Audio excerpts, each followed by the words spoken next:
It reminds me of something that I will ask patients sometimes to emphasize the one of the kind of more difficult concepts to understand in ACT, which is the self as context. And I say, what would your response be if somebody on the street walked up to you and shoved you? And, people have a very distinct idea of what they would do in that situation. And then I say, okay, well, what would you do in that situation if you had just been fired from your job or you had just had a loss in life? Would you still shove them back or would you feel a little bit different? Somebody get this guy some help!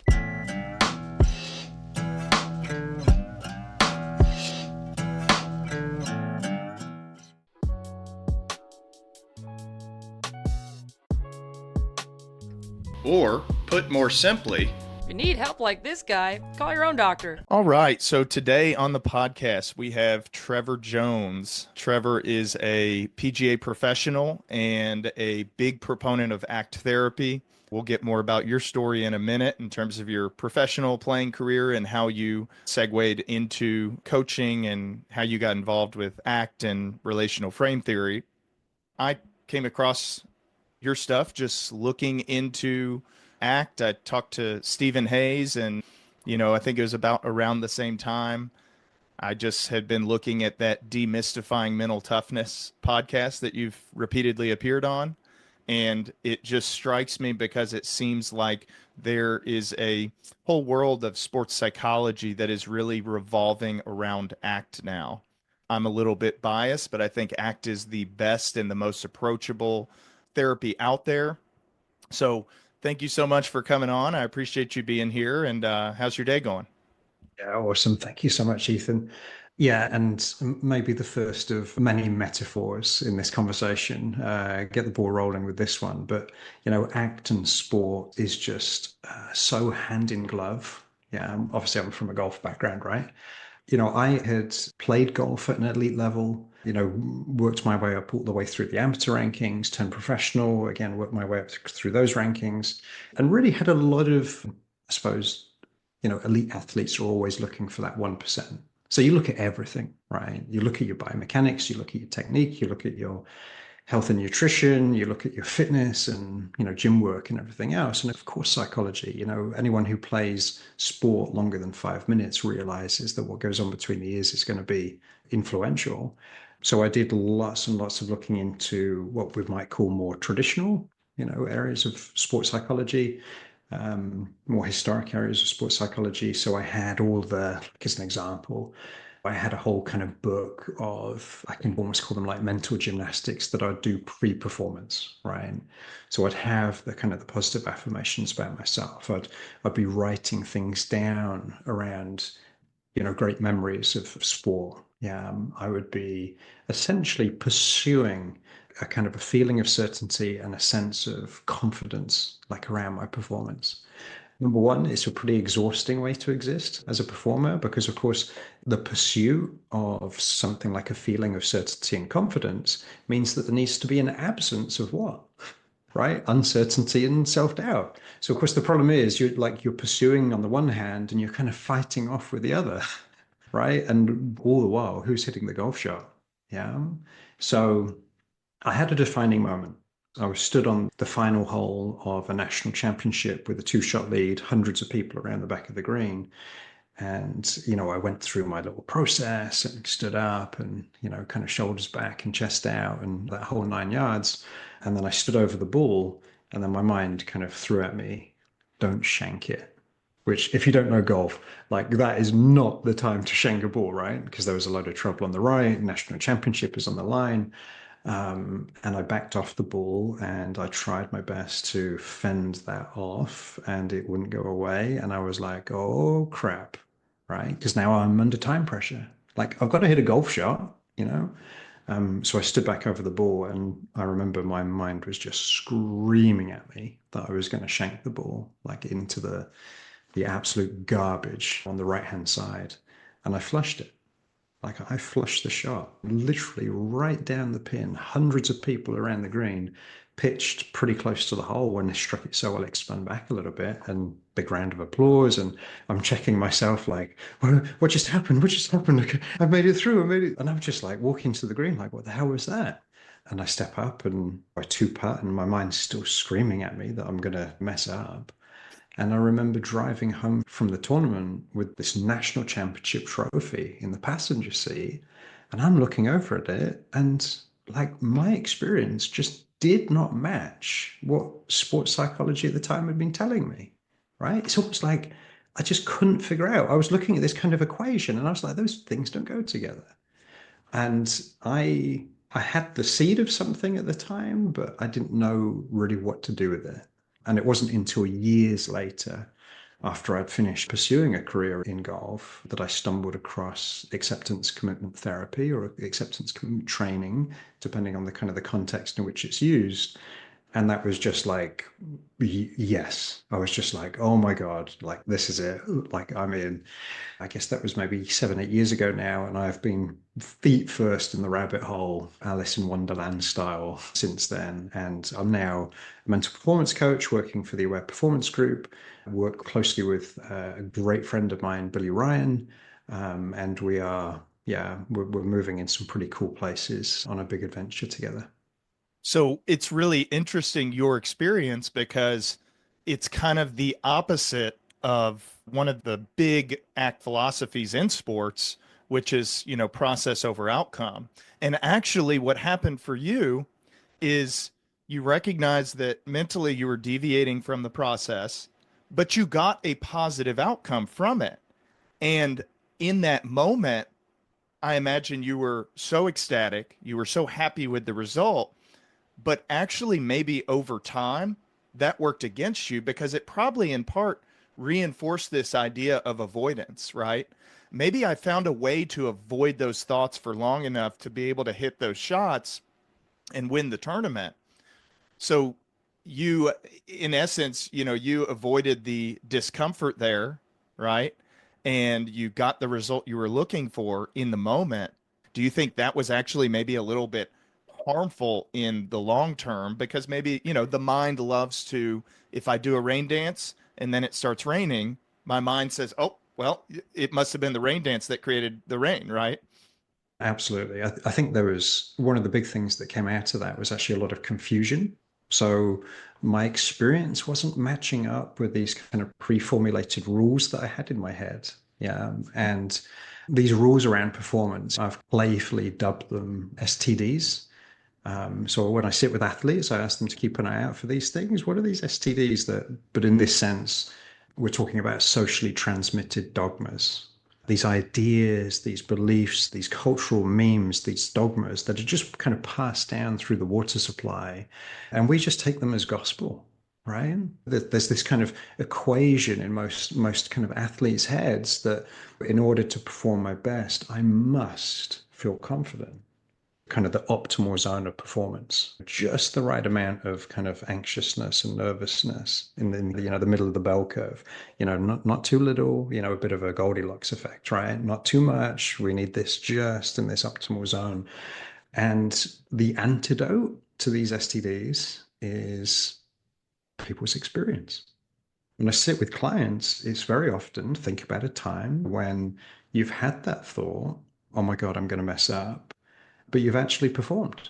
And everyone's had that. And conversely, felt, kind of smiles and sunshine, felt on top of the world, like I'm going to absolutely destroy this today. And they've had a stinker. Yeah. So returning clients to be back in touch with like the lived experience. Yeah. Rather than just this storied up version of how, the rules around performance, should we say. And the cool thing about that is as we get clients back in touch with their lived experience, there's so much more flexibility there. It naturally evokes this sense of, oh shit, like if I can perform when it's metaphorically raining inside, then, oh my God, like I can perform on any day rather than just waiting for the sunshine and it to be 75 degrees and no wind, right? As a metaphor. So yeah, it's a cool thing. Just getting people to notice that there are these rules that they're carrying around with them that they may have just picked up innocently.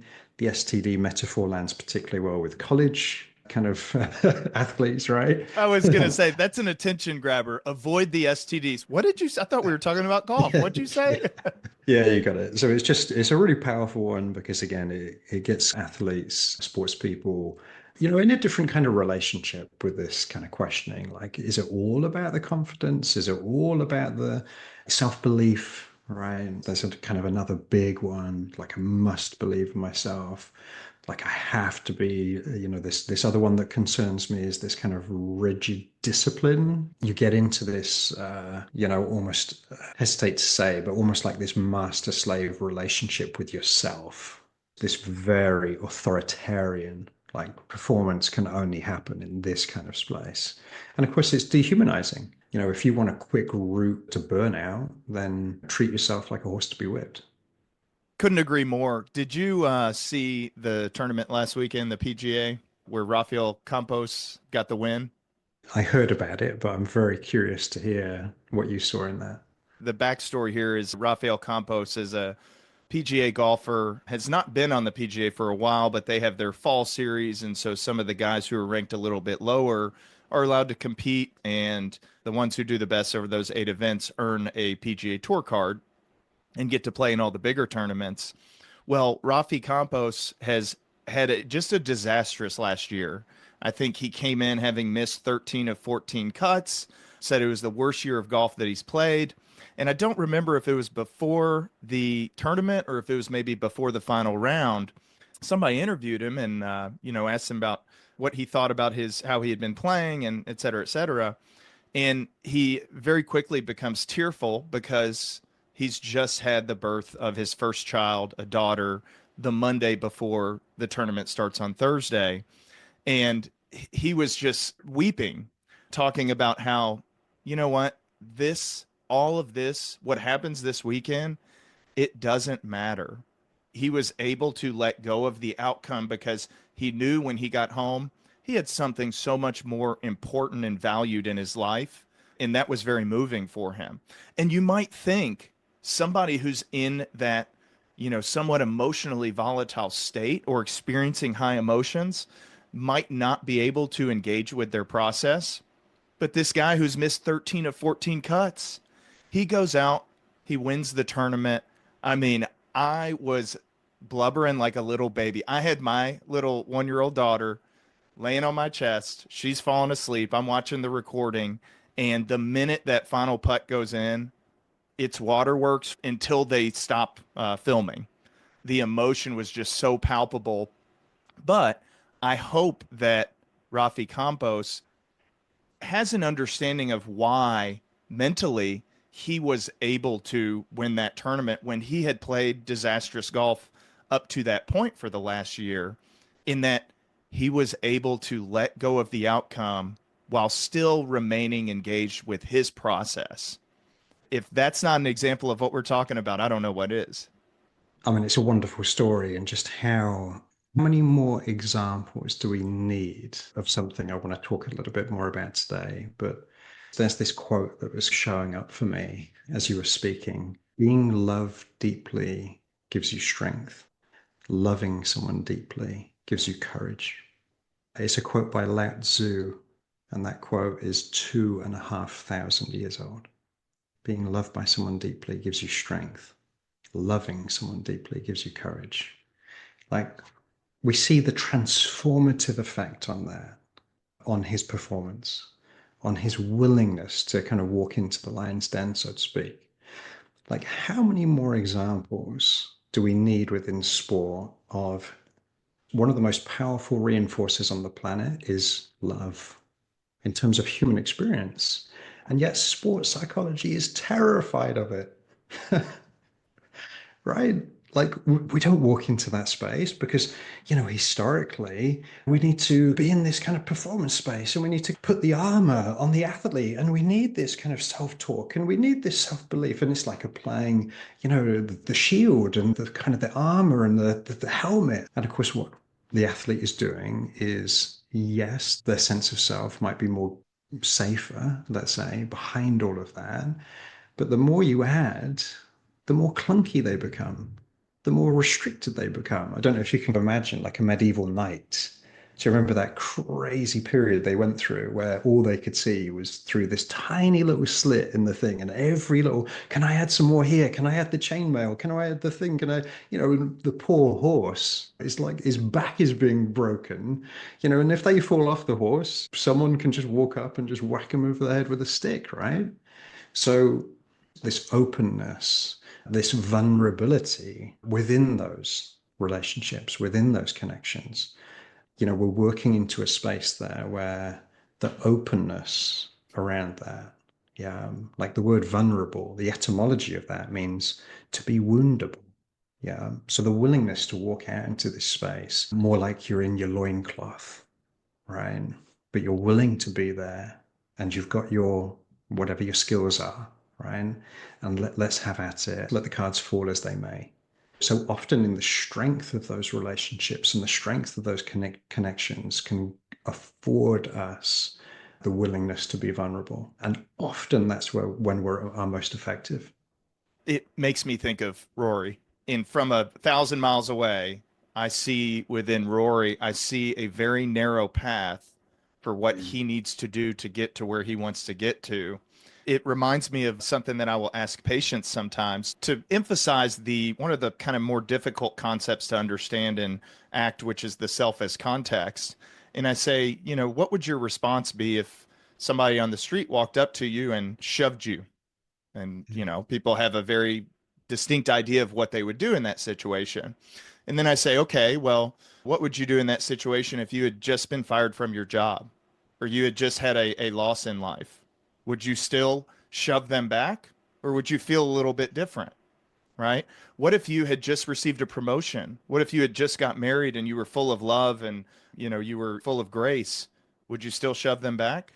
Mm. So we think we understand what we would do in certain situations, but it requires the added context to really know how that outcome would play out.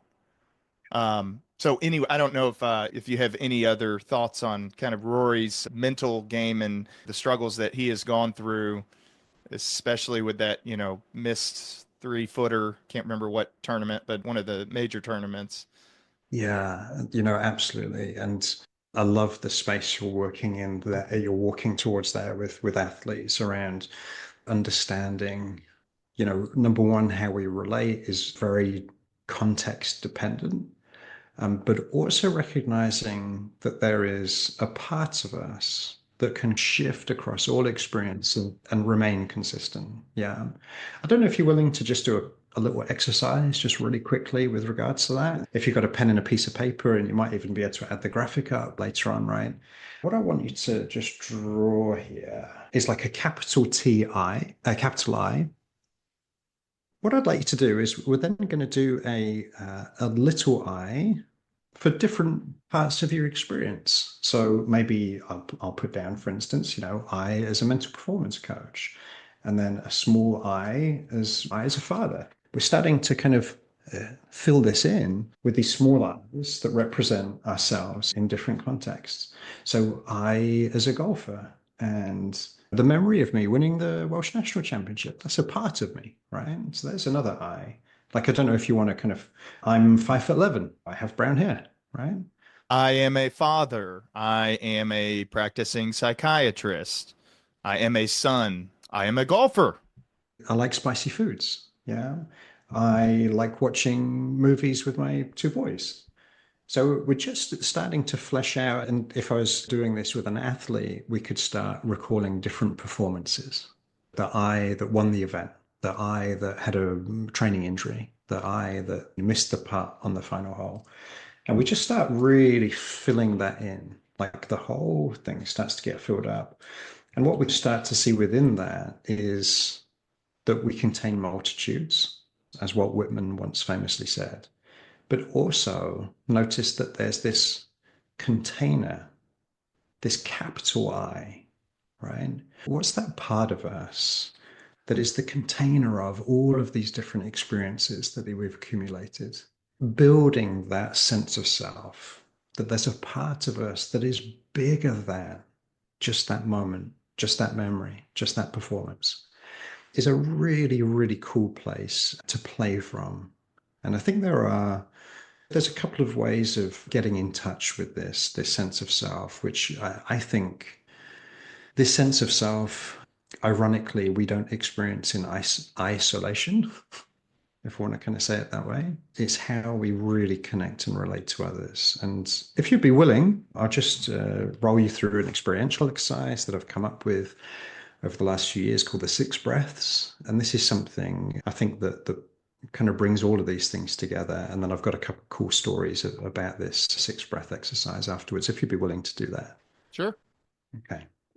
It's just a short eyes closed exercise. If you'd be willing, and if you're driving right now, like for goodness sake, please either pull over or pause the podcast or come back to this later, right? We'll put this disclaimer in now, right? But I just invite you to go eyes closed for a second, Ethan. And I'm just going to invite you to bring to mind someone who you love like crazy.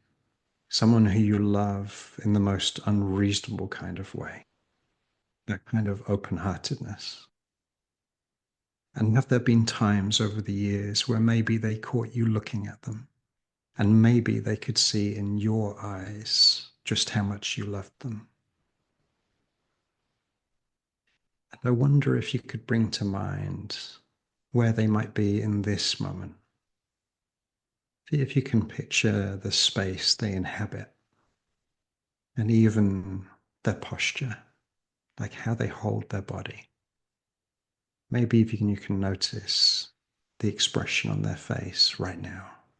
Are they concentrating? Are they laughing? Are they interacting? Are they alone?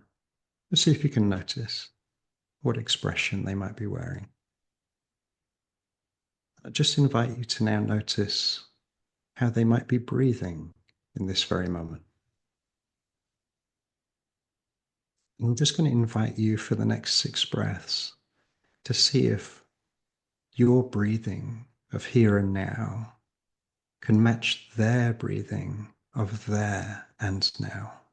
Just 6 times.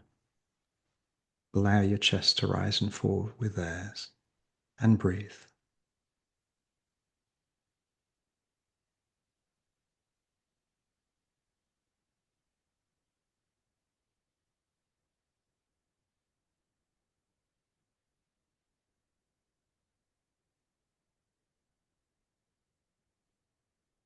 And I'll just invite you to allow those images to swirl around you for a moment.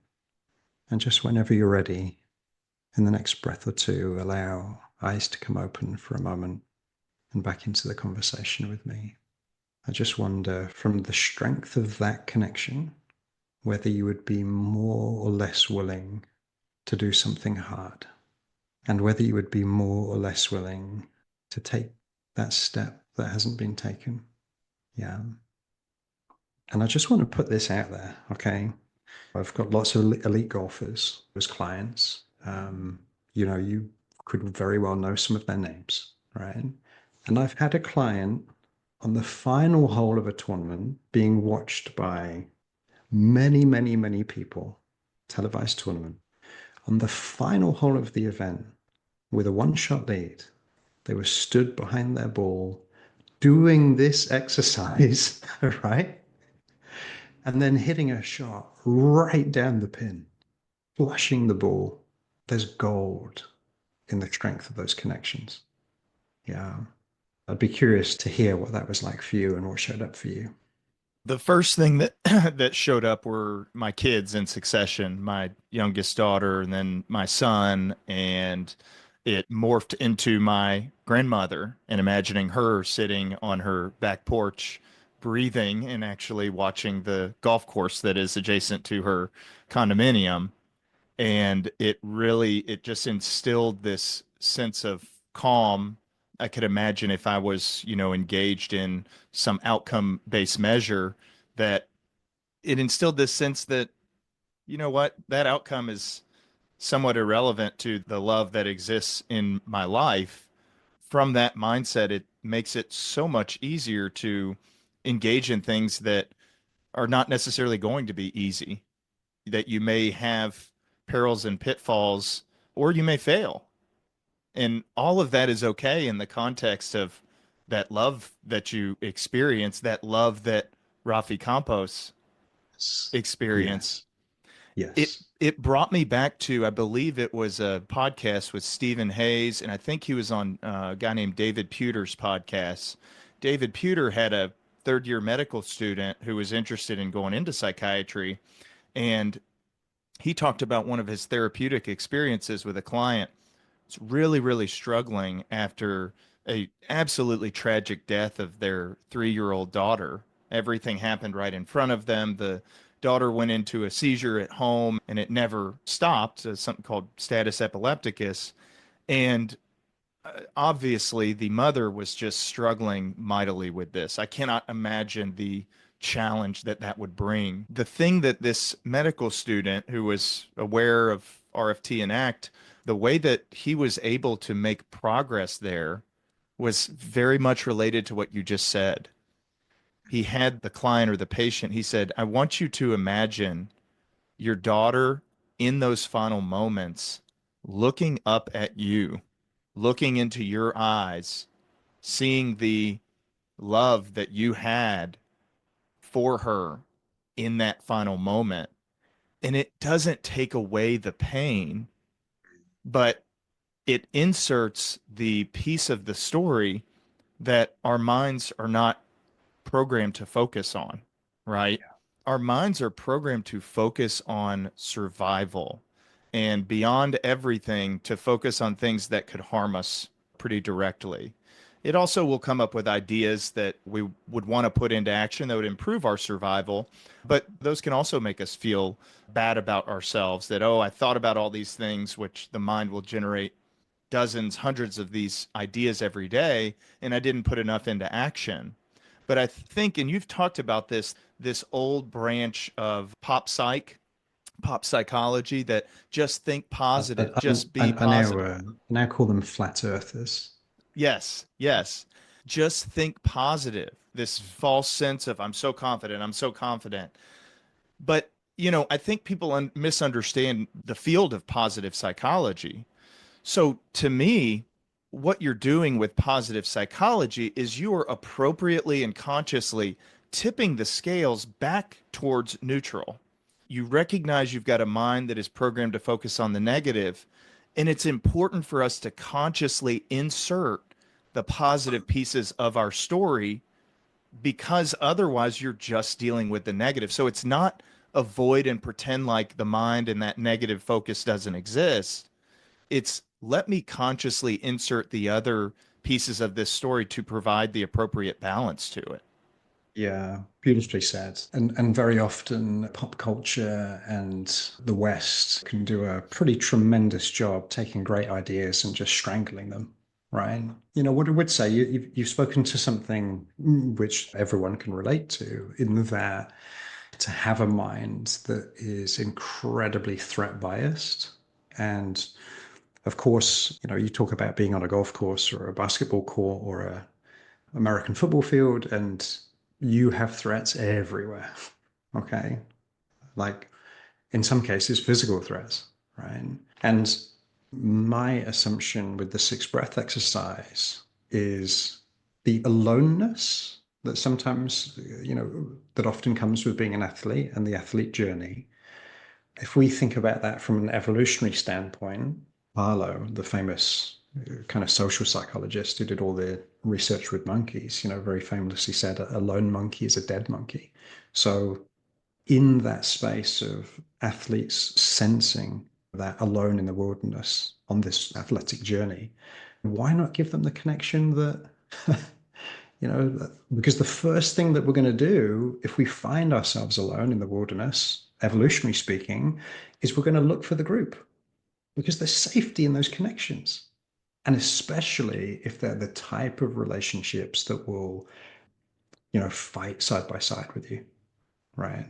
Not the superficial ones that would just run away as soon as something shows up, but the ones that would stand next to you, even stand in front of you. So I want to lean into that space. And from that place, It's not the absence of fear, it's the courage to be able to kind of move forward with that fear. So that's what I'm really leveraging, should we say, with the six breath exercise. But as you said, that mishandling of positive psychology can really lean us into this space where it's the absence of these things that is the place in which great performance happens. And unfortunately, the game that has people playing is kind of something like this. Maybe if I was to let you in on a little kind of magic moment of mine where all of these kind of ideas that had been in my head, and how do we kind of juxtapose the shift from these flat earth ideas in psychology, which by the way has little to no evidence that supports them, like tightly designed research methods and things like that, almost no evidence showing their efficacy. And I was out walking the dogs one day, and it just hit me. And I remember running back and calling my colleague Billy Ryan and saying, "I think I've got this," right? And he was all ears. And I said to him, "What if we said to clients, with regards to everything that traditional sports psychology has to say, very simply, which would you rather, a game in your head or your head in the game?" And this is the shift, right? This is the shift from all of these like mental gymnastics that I'd been taught to do and encouraged to do and reinforced to do, that just ended up with, exhaustion. They didn't really work anyway, or they were very kind of, a little bit like being on a roulette table at the casino. And it's like, yeah, it works. Yeah, of course it does. Look at that. Look at that. All the way over to actually, we can have all this stuff and we can still be focused on what we need to get done. Almost imagining yourself on like the middle of a seesaw. This is now a graphic that I use with clients a lot. Tell me what it's like when you're more in your head, when you're stood on the middle of the seesaw, but you're really tipping it this way. Yeah. Describe that to me. What's it like? What do you get caught up in? What do you get hooked by? What are you avoiding? Right. And juxtapose against, well, tell me what you like when you're more in your game. What do you like when you're leaning? You're always on the middle of the seesaw, but you're leaning your attention one way, you're leaning your attention and behavior the other. And just that distinction for clients is such a useful kind of kickoff point, because they really start seeing all of the behaviors that they've been doing, in the service of avoidance, right, primarily. And it's actually just putting them more and more and more into their heads. So they're kind of tipping on this seesaw down this way and forgetting that there's a game to be played.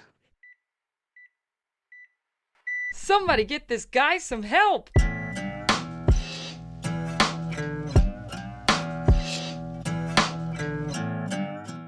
Disclaimer. This podcast is for informational purposes only. The information provided in this podcast and related materials are meant only to educate. This information is not intended as a substitute for professional medical advice. While I am a medical doctor and many of my guests have extensive medical training and experience, nothing stated in this podcast nor materials related to this podcast, including recommended websites, texts, graphics, images, or any other materials, should be treated as a substitute for professional, medical, or psychological advice, diagnosis, or treatment.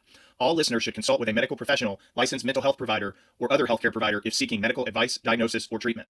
Or, put more simply, If you need help like this guy, call your own doctor. thanks again for watching and or listening. If you're passionate about the subjects that I discuss on the channel, do me a favor and like, comment, subscribe, do whatever you can to make your voice heard, that these are problems that must be addressed in our society. If you have any questions, comments, or concerns, I want to hear them. Feel free to reach out on social media or email us at renegadepsych@gmail.com. And if you'd like to be a guest of the show, or you have a connection to somebody that you think would be a good guest, let us know. Thanks again for listening.